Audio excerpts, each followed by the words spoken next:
Another blood-red sunset and yet another moon phase, and still another 100 miles to my next resting place. Driving down the road, eyes on the horizon. Within my car, I'm all alone, but feeling good and feeling strong, knowing that this path I'm on brings me to myself. I'm driving. Hey now all, this is the Spirit Doctor, Kelle Sparta, and you are listening to Spirit Sherpa, the show that helps and encourages you on your journey to unlock your magic mojo. With me is Janine Bolon, and we are going to be talking about walking the medicine wheel with shamans, an international guide to your own healing journey. Welcome, Janine. Thanks so much for having me today. We're going to have lots of fun, I can tell. Oh, well, I'm excited because, what isn't exciting about that topic? I know my listeners are chomping at the bit. They love this stuff. But you have to explain to me why it is an international guide to your own healing journey. I have to understand that first. Well, primarily because when I was first introduced to the medicine wheel, I was living in Japan. My father was in the Navy, and so we were transferred all over the world. And it was interesting that when I first saw what would be called a Native American wheel, I immediately went, oh, look at the beautiful mandala, not knowing that this was called a medicine wheel. And so it was through that time and the experiences that I had traveling around in Europe, as well as the Yucatan Peninsula, and then through very many Buddhist communities, that I realized that the wheel is something that is almost endemic to the human experience, especially when it comes to spirituality and moving within.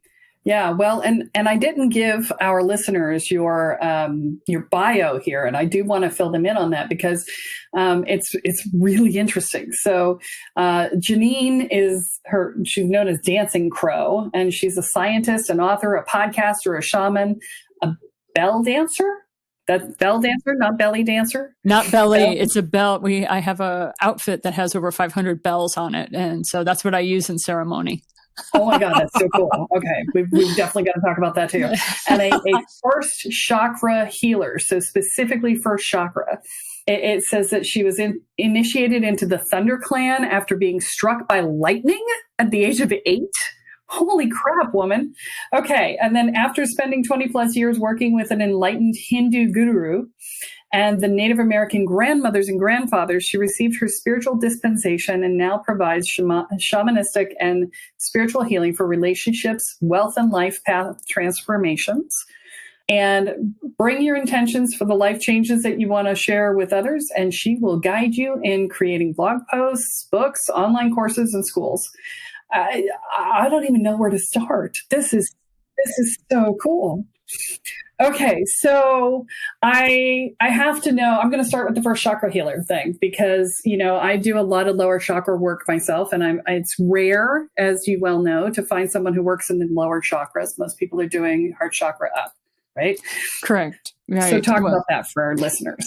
Well, and that's why you and I connected, Kelle, because that was one of the things I recognized immediately about you was the fact that you do work in the lower chakras, and that's where the implementation phase is. So we can think, we can have amazing thoughts, we can have heart-centered thoughts, we can be in all of that. But when it comes to actually bringing it into manifestation, that's the lower 3. I focus on the first chakra because that's where money, survival, and sex is. And I always say in my episodes and in my sessions, I can't help you with your sex life, but I can help you with your money. And a lot of people go, it's amazing how one really affects the other, that if the money's doing okay, that people are a little bit more loving toward one another. So that was what one of the friends of mine said at the back of one of my seminars I was giving. But that is why I choose the first chakra, is because I started writing books. Money, it's not just for rich people. And then I wrote 6 more books after that. And it was basically on the 60-40 principle, how to live debt free. And this was all back in the dark ages of 2003 is what I like to say to people. So I've been teaching money for a very long time. there's so much in the first chakra. In fact, when we do our energy scans, one of the things we look at is how people are manifesting. And it does. It starts at that root chakra and works its way up. And you're right, that second and third chakra is where it usually just goes way off the rails. Often around deserving issues and, not good enough issues and all the I have to earn it and the blah, blah, blah, blah, blah, blah, blah, right? It's all the stuff. And so I'm always so happy to hear somebody who's talking about money in the spiritual world, because there is such a smog of poverty in the spiritual community, and it is so hard to drag yourself out of it. And so I'm always happy to amplify anybody who's talking about money. Oh, thank you. Thank you. And I would like to address what you just said regarding the smog that's around that.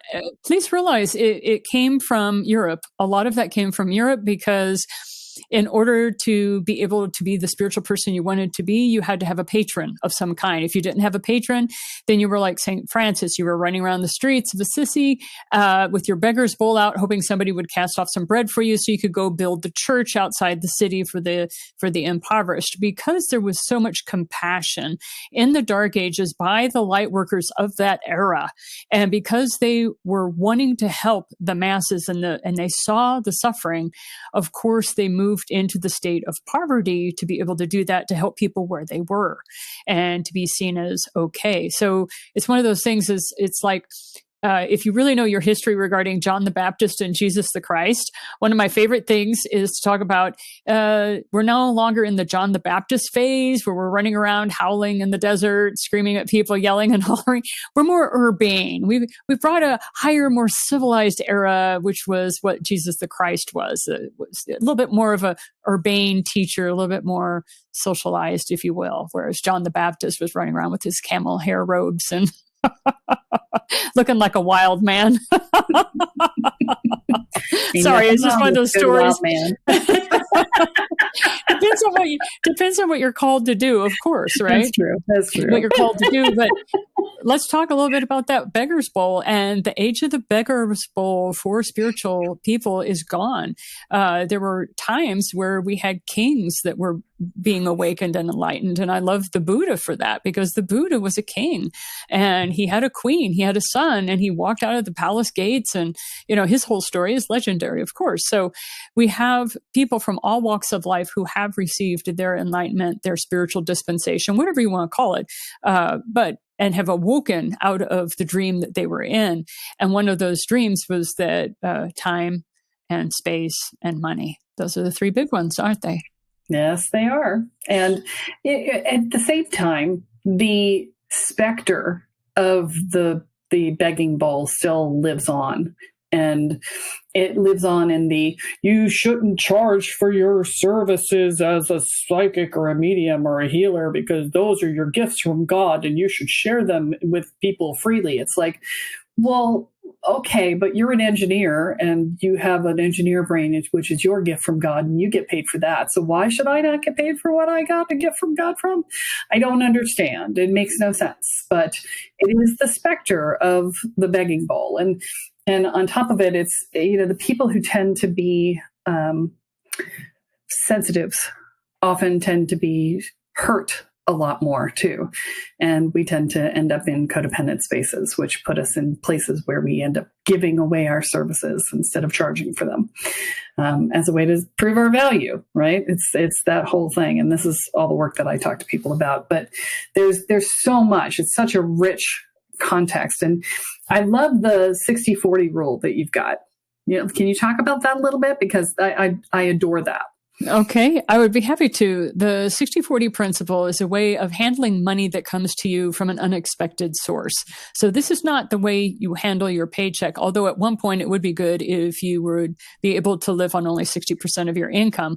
But at some point, you are going to receive money that is not from your paycheck. And the 60-40 principle allows you to divvy it up so that you can pay down your debt. You can put money into savings, because you cannot get out of debt unless you're saving money at the same time. I know that does not make sense to a lot of people. It's not rational, but it is true. You must be saving money and paying down your debt at the same time. And when you make that commitment, it's amazing then how your financial situation really goes further. And I'd like to share with people, you can't find this on Google. So if you Google me, you won't see this website pop up. But if you go to financialfirstresponse.com, I have a whole plethora of videos that you can watch that explain the 60-40 principle very clearly. And then there's even opportunity for you to get on a quick Zoom call with me, and you can talk about whatever financial situation you're in and if you want some assistance. Yeah, Janine's the bomb, babes. Okay, so I have to ask you, it says you study with the Native American grandmothers and grandfathers. You need to tell us what that means specifically, so because a lot of people don't know what that means. Right. So when you move into tribal communities, there are different hierarchies. And so one of the things that was delightful for me as a recovering Catholic, working with Hindu gurus, there's a whole lexicon and a whole hierarchy. When you work with Native Americans, the same way. Also, each tribe has their own way they approach those hierarchies and what they use for those hierarchies. So when you are working with Native Americans of the North American continent. Anyway, when you mention grandmothers and grandfathers, that's more from the plains, Native Americans than other coastal regions. But they talk about the beings that there are 8 grandfathers and 4 grandmothers, according to some traditions. Now, it is not this homogeneic as I'm making it sound. What I'm doing is I'm approaching you and sharing with you the medicine wheel that I was shown, the visions that I have had. When I've gone to Native Americans, they would then fill out the visions I had, but with their particular understandings and tribal focus. And so I always encourage people, if you want to know the way the Navajo think, then I suggest you go with a Navajo shaman. If you want to understand the paradigm that's with the Mosquito tribe, you go to the Mosquito tribe. Because I have had to take so many different types of visions and different personalities and people and mash them together. And so to answer your question, I kind of had to give all that as a caveat. To answer your question, because I am not Native American and I'm recovering Irish Catholic, when I first started meditating, I started having these visions and I didn't know who these people were. And it was through the help of a Shoshone medicine man, a Lakota, and a Dakota shaman, that the 3 of them would sit around and educate me on the visions that I was having over the course of 3 years after I woke up, because I was being given a divine purpose to go out and help the Native American community. Okay, I was bringing East and West together, is what I was told. You were bringing the Eastern understandings of meditation and internal work to the Western nations, and at the same time bringing in some of that Heyoka or trickster medicine with that. And so since I was struck by lightning, I was considered one of the crazy ones, which is we're given a divine purpose, we know who we are, and we operate the way we're supposed to. And a lot of times that's freaking annoying when you are not in a good mood and you have somebody bouncing around in front of you going, life is happiness and gay. And you're like, shut the beep off. I don't want to listen to you anymore. Or maybe you're in a really happy mood and you're goofing off and messing around. And I, as the clown, happen to see that we're about ready to go into ceremony and I bust on you because you're not taking it seriously enough. So it's the job of the clown a lot of times is to balance the energies that are there, or to harmonize the fact that you have 32 different nations being represented in this one sacred ceremony. And it's our job to do the harmonization. Doesn't always work because, people are people. So the grandmothers and grandfathers are the hierarchy, or what we would call I hate to use the word God because they're not gods. They're actually the embodiment of the different forces of the planet. So the grandfathers have the grandfather above, below, and north, south, east, west. And then you have grandmother ant, grandmother spider, grandmother buffalo. I mean, there's just depends on the tribe you're working with as to what grandmother is called in and all that. So the 2 biggest ones for me were grandfather of the West and grandmother spider. Those were the 2 teachers that I had. Yeah. Have we had that conversation? I don't know if we have or not, but those were the 2 I had, and then it expanded from there. But those were the 2 that called me into service. So grandmother spider is who called me into shamanism. Okay, there you go. Yep. And yeah, that's how I ended. I got a tattoo of her on my back, and yeah, I don't know. Are you past that stage? Do you know what the next stage is? Yeah, I'll be happy to share with you and your listeners the next stage after that. So most shamans operate in what we call the astral plane. And the astral plane is where you can find the energetic influence of non-physical beings. So folks that have lived on the planet before, or you want to talk with your ancestors, or there are teachers in that field. But it's a very noisy channel. There's a lot going on, as you and I both know. And so on the astral plane, you have all that noise going on, and you can have spirits there that are mischievous and have absolutely nothing more they want to do than to just drive around in somebody else's body. Or you have spirits that are there that actually do want to communicate with loved ones and stuff like that. And so it's very noisy. It's like a AM radio. So to move up to the frequencies, then you want to move to the causal plane. And then when you move up to the causal plane, that's moving into FM. And when you're there, it's a lot quieter. There's a lot calmer music, but that's where telepathy is slow. So when you know how much you get downloaded when you're in the astral plane as a shaman, you know how it's so fast. Well, you kind of have to get prepped and ready for the causal plane, because their telepathy is as slow there in that realm as the spoken language is to telepathy. You move up by a factor. And when you're in the causal plane, one of the challenges is you lose language, that you're actually at a frequency where you are not speaking English or Chinese. You don't form words. Words are limiting. That's where you lose a lot of your labels.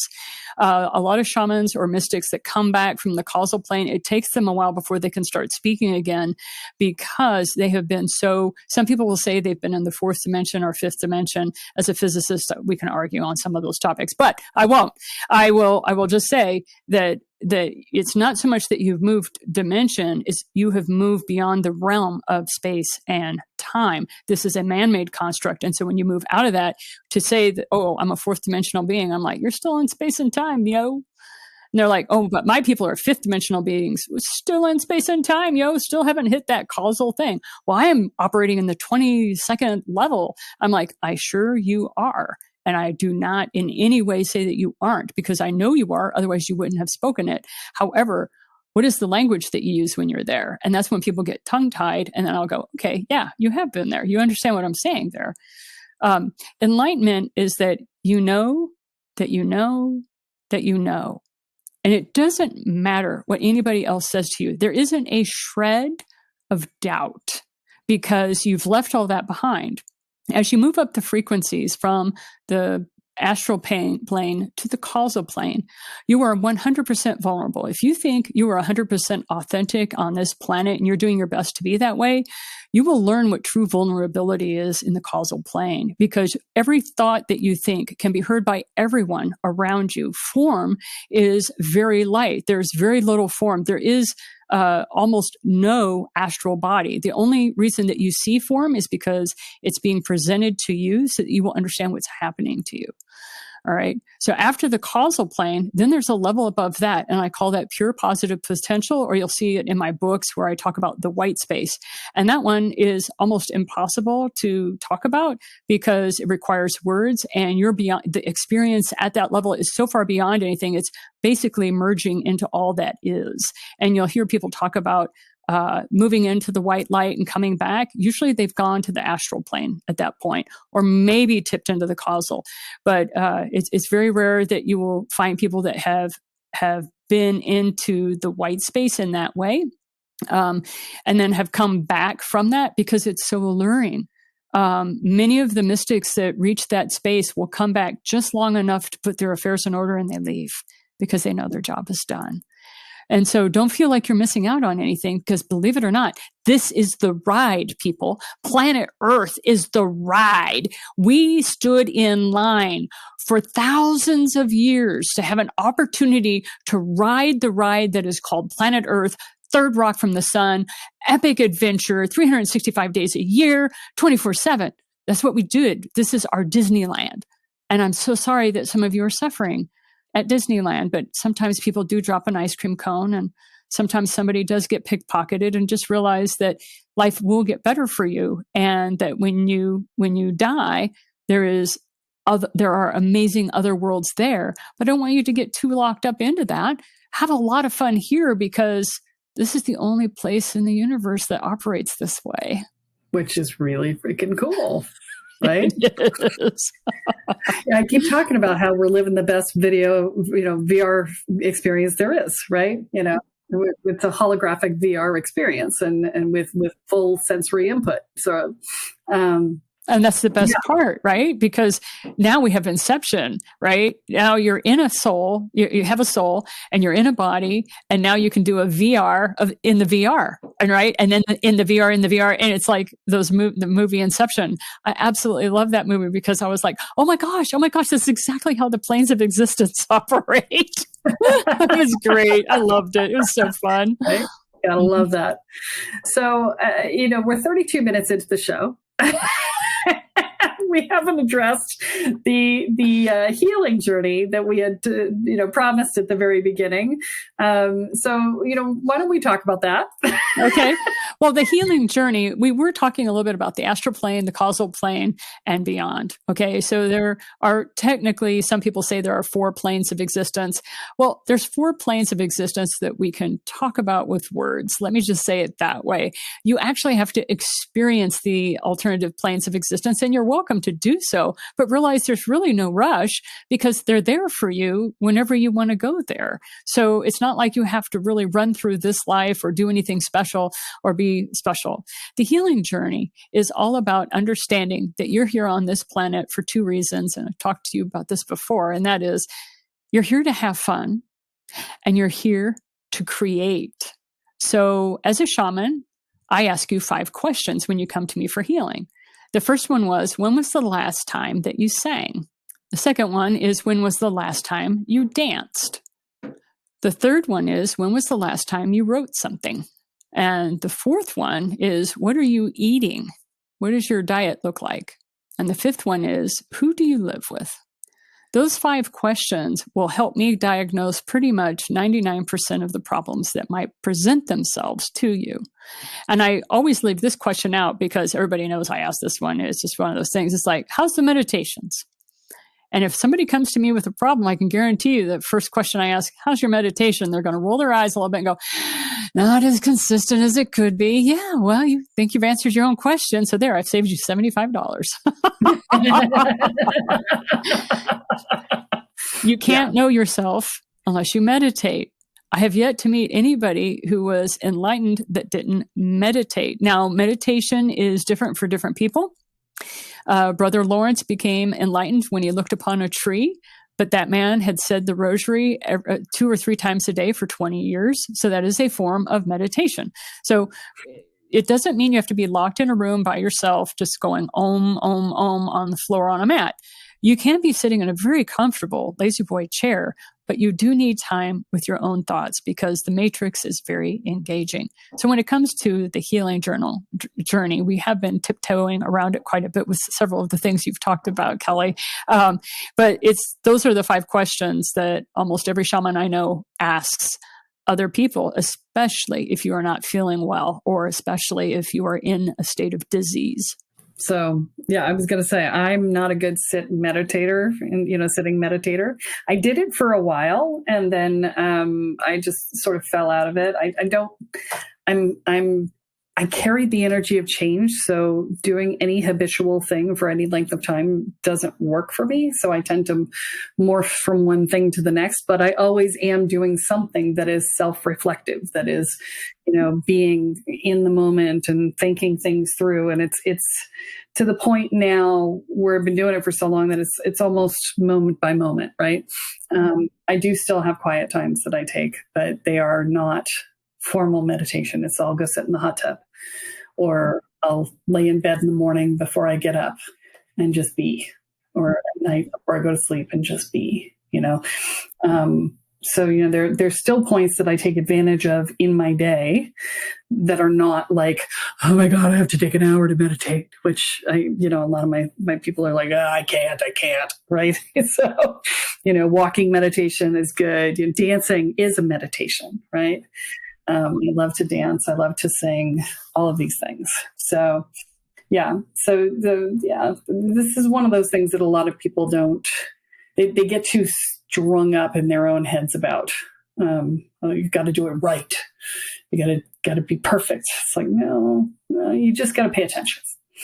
It's just about tuning in and paying attention. And it's so easy to not pay attention in our day-to-day lives and with all the distractions. And it's gotten so much harder since the smartphone and the computer and everything else. It was so much easier when I was younger to be still than it is today because of the technology. So I acknowledge that that's the case, and it makes it even more important.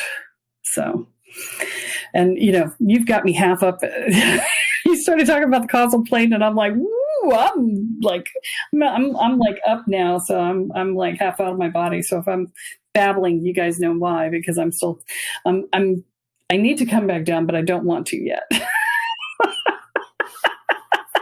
So I'm doing my thing here. So anyway, so Janine, if you were to give our listeners a single thought for what they could do for their own healing, the one thing that you would think would be the most relevant to them, what would you give them?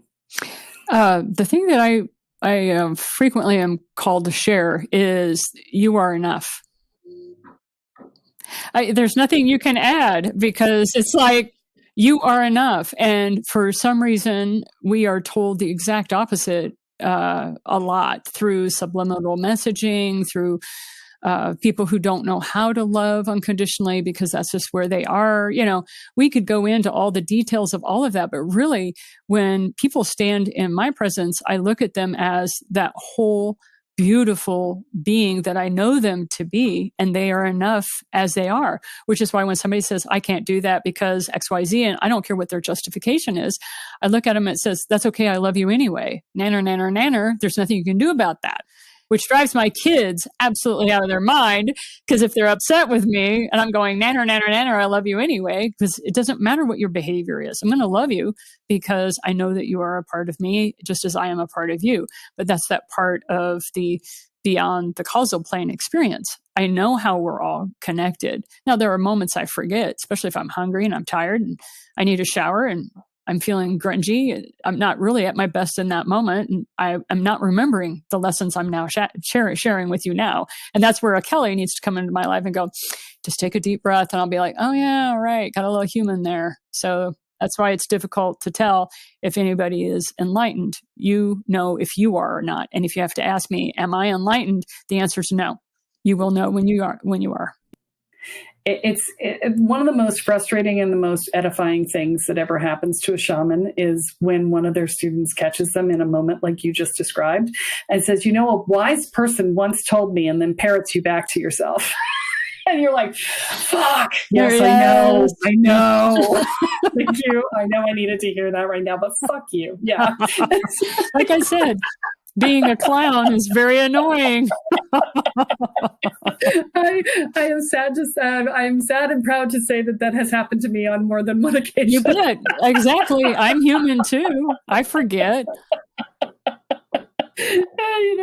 I'm like, it's the most frustrating and the most edifying. It's like, yeah, you were listening, you heard, and you caught me. Being human. Okay, that's great. If we're not human from time to time anyway, we become untouchable. I think it's important. To be human.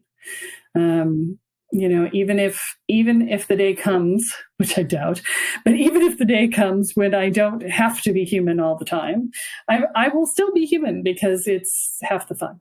It's all the fun, actually. Okay, well, we have been round the bend and back again. And so I'm just going to say, give them the website that you gave them earlier, and then tell them where else they can find you too. financialfirstresponse.com. And another place that you can go is the 8 Gates, and that's the THE, and then the number 8, and then GATES.com.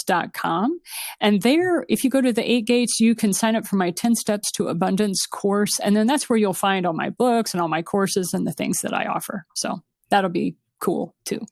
Awesome. So this has been so much fun. Oh my God. All right. We're totally going to have to do this again. So thank you for being on the show. I can't tell you how much fun I've had. I've just said it twice, and I don't normally say that. You don't know that because you haven't listened to my podcast, but my listeners know that. They're going to be like, oh my God, she really liked this lady. So yes, in fact, I really like you. It's good. So, and so, I think Janine gave us the wrap up, and I'm just going to go with that. And that's all we have for this week. So tune in next time when I share another episode on energy, magic, and the spirit world. I'm Kelle Sparta here with Janine Bolon, and you have been listening to Spirit Sherpa. So long, everyone. Driving down the road, eyes on the horizon. Within my car, I'm all alone, but feeling good and feeling strong, knowing that this path I'm on brings me to myself. I'm driving, wondering where my spirit will. I'm driving.